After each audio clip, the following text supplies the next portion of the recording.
नमस्कार दोस्तों, आज मैं आपको सावन पूर्णिमा व्रत में सुनी जाने वाली 5 कहानी सुनाने जा रही हूँ। प्रेम से बोलिए भोलेनाथ की जय हो।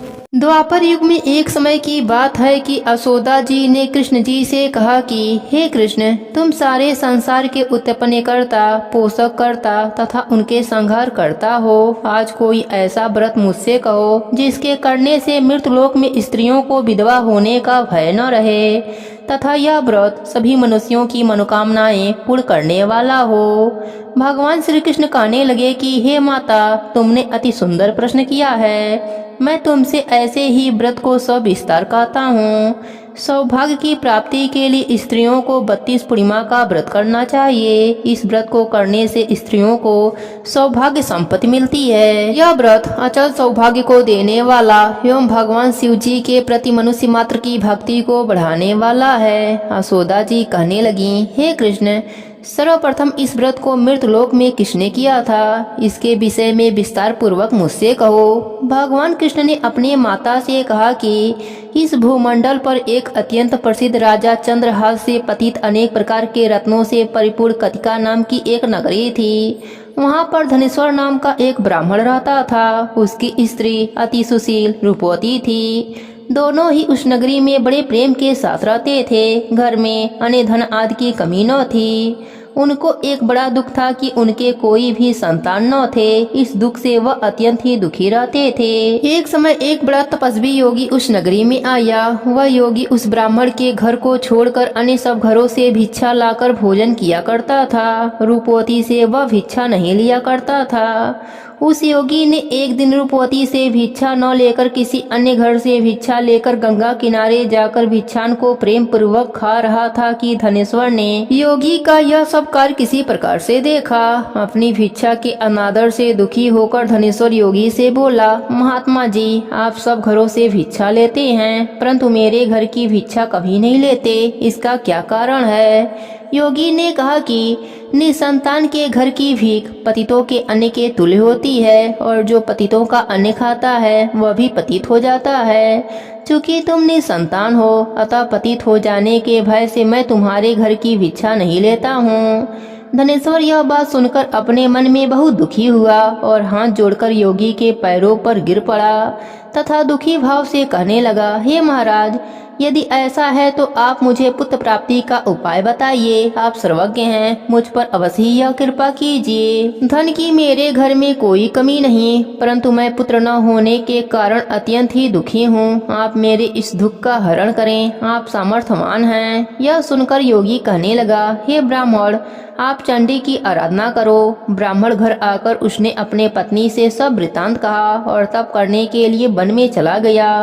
वन में जाकर उसने चंडी की उपासना करी। चंडी ने 16वें दिन उसको सपने में दर्शन दिया और कहा, हे धनेश्वर, जाओ, तेरा पुत्र होगा परंतु वह 16 वर्ष की आयु में मृत्यु को प्राप्त हो जाएगा। ब्राह्मण ने हाथ जोड़कर कहा, माँ, कोई ऐसा उपाय हो तो बताइए जिससे मेरा पुत्र अल्पायु न रहे। तब माता ने कहा, अगर तुम दोनों स्त्री पुरुष 32 पूर्णमासियों का व्रत विधि पूर्वक करोगे तो वह दीर्घायु होगा। प्रातः काल होने पर इस स्थान के समीप ही एक आम का वृक्ष दिखाई देगा। उस पर तुम चढ़कर एक फल तोड़कर शीघ्र अपने घर चले जाना। ऋतु स्नान के पश्चात स्वच्छ होकर भोलेनाथ का ध्यान करके उस फल को तुम्हारी स्त्री खा लेगी। तब भगवान शिव जी की कृपा से तुम्हारी पत्नी को गर्भ रह जाएगा। इतना कहकर माता अंतर ध्यान हो गईं। जब वह ब्राह्मण प्रातःकाल उठा तो उसने उस स्थान के पास एक आम का वृक्ष देखा जिस पर एक अत्यंत सुंदर आम का फल लगा हुआ था। उस ब्राह्मण ने उस आम के वृक्ष पर चढ़कर उस फल को तोड़ने का प्रयत्न किया परंतु वृक्ष पर कई बार प्रयत्न करने पर भी वह न चढ़ पाया।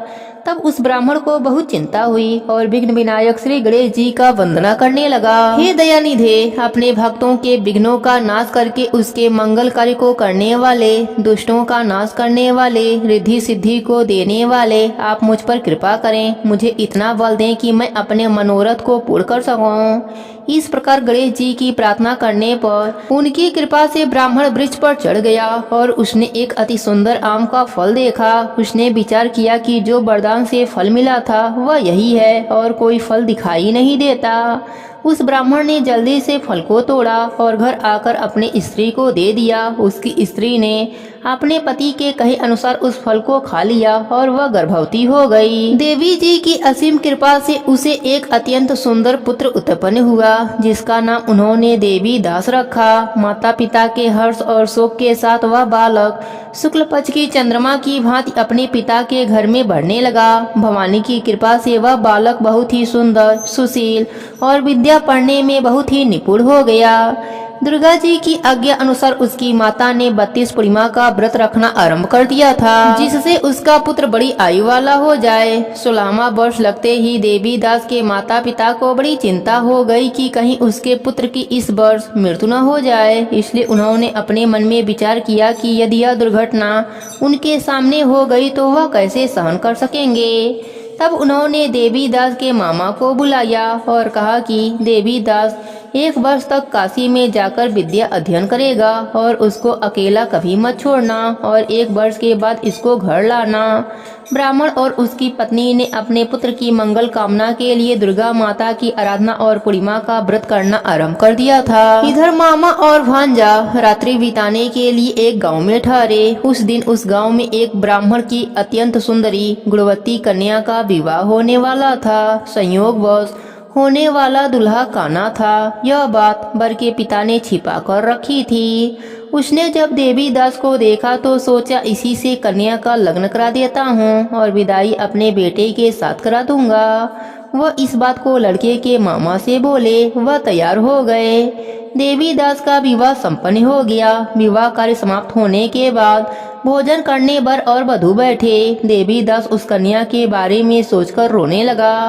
कन्या ने रोने का कारण पूछा तो देवी दास ने सारा वृतांत सुना डाला। इस पर कन्या ने कहा, हमारी शादी अग्नि के सामने हुई है। हम आपको ही अपना पति मानते हैं। मैं आपकी ही पत्नी रहूंगी, किसी अन्य की कदापि नहीं। तब देवी दास ने कहा, ऐसा मत कहिए, क्योंकि मेरी आयु बहुत थोड़ी है। मेरे मरने के बाद आपकी क्या गति होगी। परंतु कन्या ढेर विचारों वाली थी। वह बोली, जो आपकी गति होगी वह मेरी भी गति होगी। हे स्वामी, आप रोना बंद कीजिए और भोजन ग्रहण कर लीजिए। देवी दास जब जाने लगा तो 3 नगों वाली अंगूठी अपने पत्नी को दिया और बोला, हे प्रिय, मैं काशी जा रहा हूँ। और वह काशी चला गया। जब विदाई का वक्त आया तो कन्या ने अपने पिताजी को सारी बातें बताई। लड़की के पिता ने सब बारातियों को बुलाकर लड़के के पिता को अपमानित करके विदा कर दिया। वह सब आजे बाजे के साथ चले गए। भगवान श्री कृष्ण बोले, हे माता, इस प्रकार देवी दास काशी में पहुंच गया। एक रात्रि एक सर्प उसको डसने आया, परंतु व्रतराज के प्रभाव से उसको काट नहीं पाया, क्योंकि उसकी माता ने कई बार 32 पूर्णिमा का व्रत कर लिया था। जब 1 वर्ष काशी में बीत गया तब देवी दास अपने मामा के साथ घर आने के लिए चल दिया। भगवान शिव ने प्रसन्न होकर उसे लंबी आयु और सुखी जीवन जीने का वरदान दिया। रास्ते में उसी गांव में रुका जहां उसकी शादी हुई थी। लड़की के पिता ने उसको पहचान लिया और बड़े मान सम्मान के साथ अपने घर ले गए। भगवान कृष्ण जी कहने लगे कि इस प्रकार धनेश्वर 32 पूर्णिमा के व्रत के प्रभाव से पुत्रवान हो गया। जो भी स्त्रियां इस व्रत को करती हैं वे जन्म जन्मांतर में वैधर्भ का दुख नहीं भोगती और सदैव सौभाग्यवती बनी रहती हैं। यह मेरा वचन है, इसमें कोई संदेह नहीं। यह व्रत पुत्र पौत्र को देने वाला तथा संपूर्ण मनोकामनाओं को पूर्ण करने वाला है। 32 पूर्णिमाओं के व्रत करने से व्रती की सब प्रकार की इच्छा भगवान शिव जी की कृपा से पूरी हो जाती है। हे भोलेनाथ, जैसे आपने धनेश्वर को पुत्र शोक होने नहीं दिया, वैसे ही अपने सभी भक्तों पर अपनी कृपा बनाए रखना। कहानी अधूरी हो तो पूरी करना, पूरी हो तो मान रखना, सबके व्रत को पूर्ण करना। प्रेम से बोलिए भोलेनाथ की जय हो, पार्वती माता की जय हो, गणेश भगवान की जय हो। अब सुनते हैं व्रत को पूर्ण करने वाले गणेश भगवान की कहानी। प्रेम से बोलिए गणेश भगवान की जय हो। एक समय की बात है, एक नगर में एक भाई बहन रहते थे। बहन का नित्य नियम था कि वह रोज सवेरे भाई का मुख देखती, फिर खाना खाती थी। एक दिन बहन की शादी हो गई, पर बहन अपना नियम नहीं छोड़ा। वह रोज सवेरे अपने भाई के घर आती और भाई का मुख देखती, फिर खाना खाती थी। रास्ते में एक पीपल के पेड़ के नीचे गणेश भगवान की छोटी सी मूर्ति रखी थी। उनके सामने बहन हाथ जोड़कर कहती, हे प्रभु, मेरे जैसा अमर सुहाग और मेरे जैसा अमर पीहर सबको देना। इस तरह से वह अपना नियम निभाती थी। एक दिन भाई के घर जाकर बैठ गई। तब भाभी ने पूछा, बाई जी, आपके पैरों में क्या हुआ है? बहन ने कहा, भाभी, जंगल के रास्ते में कांटे उग गए हैं, वही पैरों में चुभ गए हैं। ऐसा कहकर वह वापस अपने घर आ गई। भाभी अपने पति से बोले कि रास्ता साफ करवा दो, आपके बहन के पैरों में कांटे चुभ जाते हैं। भाई ने कुल्हाड़ी लेकर सारा झाड़ी काट दिया, रास्ता एकदम साफ कर दिया, जिससे गणेश भगवान का स्थान भी हट गया। यह देखकर भगवान नाराज हो गए और उसके प्राण हर लिए। जब लोग उसे अंतिम संस्कार के लिए ले जाने लगे तो भाभी रोती हुई बोली, रुक जाओ, मेरी ननद अभी आई नहीं है, उसका भाई का मुख देखने का नियम है। सब गांव वाले बोले, आज तो देख लेगी, पर कल कैसे देखेगी? रोज की तरह भाई का मुख देखने के लिए बहन जंगल में पहुंचती है तो देखती है कि सारा रास्ता साफ हुआ है। उसने देखा कि गणेश भगवान का स्थान भी हट गया है। वह तुरंत कुछ पत्तों से गणेश भगवान का स्थान बनाती है और हाथ जोड़कर बोलती है कि मेरे जैसा अमर सुहाग और मेरे जैसा अमर पीहर सबको देना। फिर आगे चल देती है। गणेश भगवान सोचते हैं कि अगर इसकी नहीं सुनी तो कलयुग में मुझे कौन मानेगा, मुझे कौन पूजेगा। गणेश भगवान ने उसे आवाज लगाई, बेटी, इस खेचड़ी की 7 पत्तियां ले जाकर उसे कच्चे दूध में घोलकर अपने भाई के ऊपर छींटे मार देना, वह उठकर बैठ जाएगा। बहन ने पीछे मुड़कर देखा तो वहाँ कोई नहीं था। उसने सोचा, जैसा सुना है वैसा कर लेती हूँ। उसने 7 पत्तियां लेकर भाई की घर पहुंची। उसने देखा कि वहाँ कई लोग बैठे हैं। भाभी रो रही है, भाई की लाश रखी है। बहन घर के अंदर गई, दूध की चेरी ले आई, में पत्तियां मिलाई और भाई के शरीर पर छींटे मारे। भाई उठकर बैठ गया और बोला, आज तो बहुत अच्छी नींद आई थी। बहन बोली, ऐसी नींद किसी दुश्मन को न आए, और उसने सारी बात बताई। सभी लोगों ने गणेश भगवान की जयकारा लगाया। अब बहन के साथ भाई और भाभी भी गणेश भगवान का नित्य नियम निभाने लगे। गणेश भगवान की कृपा से भाई का घर अन्य धन से भर गया और संतान की प्राप्ति हुई। हे गणेश जी महाराज, जैसी कृपा आपने गरीब भाई और बहन पर करी, वैसी ही कृपा आप अपने सभी भक्तों पर करना। कहानी अधूरी हो तो पूरी करना, पूरी हो तो मान रखना, सबके नित्य नियम और व्रत को पूर्ण करना। प्रेम से बोले गणेश भगवान की जय हो, पार्वती माता की जय हो, भोलेनाथ की जय हो। अब सुनते हैं व्रत में सुने जाने वाली तुलसी माता की कहानी। प्रेम से बोलिए तुलसी माता की जय हो। बहुत पुरानी बात है। एक गांव में एक बुढ़िया माई रहती थी। वह नित्य नदी पर स्नान करती और तुलसी माता को सींचती। तुलसी माता से कहती, हे तुलसी माता, सबकी दाता, मैं बिरला सींचूं, तू कर निस्तार मेरा। तुलसी माता, लडुआ दे, पीताम्बर की धोती दे, मीठा मीठा ग्रास दे, बैकुंठ का वास दे, चटके की चाल दे, पटके की मौत दे, चंदन की गांठ दे, झालर की झंकार दे, साई का रास दे, दाल भात का जीवन दे, 11 की मौत दे और कृष्णा की कांधा भी दे दे। बुढ़िया माई रोज तुलसी सींचने के बाद यही बात कहती थी।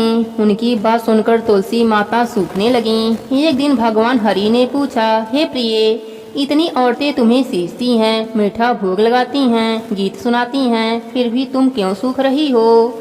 तब तुलसी माता ने कहा, प्रभु, एक बुढ़िया माई रोज मेरे पास आती हैं और रोज मुझसे यही सब बातें कहती हैं। मैं हर बात पूरी कर सकती हूँ, पर श्री हरि का कांधा कहाँ से ला कर दूंगी? तब भगवान हरि बोले, जब वह मरेगी तब कान्हा देने मैं स्वयं आ जाऊंगा। प्रिय, तुम चिंता मत करो। कुछ दिनों के बाद बुढ़िया माई का देहांत हो गया। बुढ़िया माई के अंतिम संस्कार के लिए गाँव के लोग बुढ़िया माई के मृत शरीर को उठाने लगे तो वह बुढ़िया माई इतनी भारी हो गई कि किसी से भी नहीं उठती। तब सब गांव वाले बोलने लगे कि बुढ़िया माई तो अपने पूरे जीवन में पूजा पाठ किया था, फिर भी यह इतनी भारी कैसे हो गई?